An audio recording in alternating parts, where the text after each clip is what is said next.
corrigeons maintenant le premier exercice. Alors comme je vous l'ai dit, moi je vais mettre les croix pour qu'on voit au fur et à mesure ce qui se passe, même si en réalité, je ne mettrai pas forcément ça au moment où je le ferai à une évaluation. Donc ici, on a l'axe qui est donc vertical, on va donc compter nous horizontalement. Donc pour ce point-là, on a 1, 2, 1, 2, on arrive ici. Pour lui, 1, 2, 3, 4, 5, 1, 2, 3, 4, 5.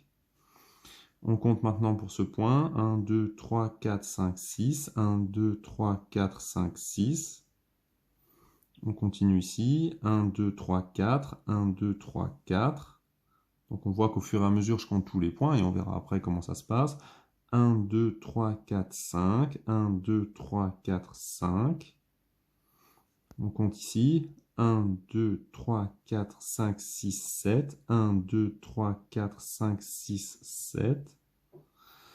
Donc le point qui est ici, 1, 2, 3, 4, 5, 6, 7, 8. 1, 2, 3, 4, 5, 6, 7, 8. Alors là, on voit que c'est un peu confus, mais vous allez voir qu'au fur et à mesure, on va comprendre un petit peu mieux. Ou alors, ce que vous pouvez faire, c'est simplement le construire au fur et à mesure. Donc ici, par exemple, on peut commencer à tracer donc la jambe. On voit le pied. Voilà, donc le pied qui monte ici. Donc ça peut aider. Donc quand on compte ici, on se rend compte que là, il manque un petit bout. Le petit bout, il est où? Il est là. Donc 1, 2, 3, 4, 5, 6. 1, 2, 3, 4, 5, 6. On continue ici. On voit donc la jambe qui revient de 2 diagonales. Alors les plus aguerris d'entre vous, par exemple, ils pourront continuer simplement ici en essayant d'imaginer de tête ce qui va se produire. Alors c'est pas forcément évident. Il y en a certains qui sont un peu plus à l'aise que d'autres. Par exemple, là on peut se dire, tiens, je descends et je vais à gauche de 1. Donc là je descends et je vais à droite de 1. C'est comme ça qu'on peut procéder pour aller un peu plus vite. Je suis ici, je descends de 1, je vais à gauche de 1. Donc je descends de 1, je vais à droite de 1. Toujours le contraire. Donc on est ici, ensuite on regarde, 1, 2, 3, 4, 5. Ici aussi, on va aller cette fois-ci, pas à gauche, mais à droite de 5. Donc 2, 4, 5. J'arrive ici au bord, je monte de 2 diagonales en s'éloignant de l'axe. Ce que je fais ici. Ensuite, je descends tout droit de 2. Voilà. Ensuite, pour la main, je vais à gauche de 2. Donc là, je vais à droite de 2. Et quand je remonte ici, je ne remonte pas à l'extrémité, mais je remonte ici. Donc là, pareil, je monte de combien? Je monte de 2. Ici, je monte de 3 et je vais me rapprocher de l'axe de 1. Donc là, je monte de 3 et je me rapproche de l'axe de 1. J'arrive ici au niveau de la tête, donc je me rapproche de l'axe de 2.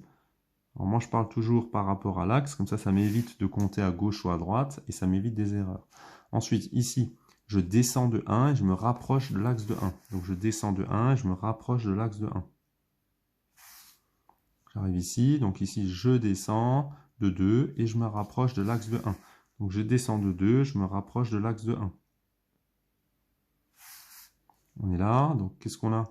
Maintenant il faut se rapprocher uniquement de l'axe de 1. Donc vous avez vu, toujours je fais attention à bien respecter l'épaisseur de mon crayon ou de mon stylo. Qu'est-ce que je fais? Je monte de 1, je me rapproche de l'axe de 1. Je suis ici, je monte de 2. Je monte de 2, je me rapproche de l'axe de 2. Donc je monte de 2, je me rapproche de l'axe de 2. Là, on a la jambe qui se dessine. Et c'est là où, par exemple, je monte de 2 et je m'éloigne de l'axe de 1. Donc je monte de 2 et je m'éloigne de l'axe de 1. C'est là où, justement, il ne faut pas se tromper. Ensuite, je m'approche de l'axe de 1. Donc ici aussi, je m'approche de l'axe de 1. Ensuite, je descends de 1, je m'approche de l'axe de 1. Donc je descends de 1, je m'approche de l'axe de 1. Je descends de 1. Et ensuite, je descends de 2 et je m'éloigne de 1. Donc je descends de 2, je m'éloigne de 1. Voilà, et donc là, je descends tout droit le long de la jambe. Et donc là, on voit qu'on arrive au bon endroit. Maintenant, on se pose la question de la tête. Pour la tête, il faut repérer le centre. Le centre, lui, il est exactement au centre ici du carré, du du carré qui est ici. Donc ce carré-là, il faut le repérer. Le carré là, il est à ce niveau-là, à l'extérieur. Donc je monte de 1,5. Et donc pour tracer le cercle, évidemment, si vous avez la possibilité, vous prenez votre compas, vous mettez à l'intérieur votre stylo. Si vraiment vous n'y arrivez pas, qu'est-ce que vous faites à ce moment-là? Vous mettez simplement, tranquillement, vous essayez de tracer ça, mais par contre le plus proprement possible, hein. Alors pour petite astuce, il faut essayer vraiment de mettre la mine ici, la plus proche, la mine du stylo, la plus proche de la mine du compas, au moment où il est fermé. C'est comme ça que votre compas il va glisser le moins possible. Voilà. Alors là, on voit que mon compas, lui, il a un peu bougé. Donc, c'est pas évident quand on fait le cercle comme ça, tout petit. Voilà. Donc, je vous souhaite bon courage. Si jamais vous n'avez pas réussi, vous pouvez éventuellement réimprimer la feuille pour éventuellement réessayer.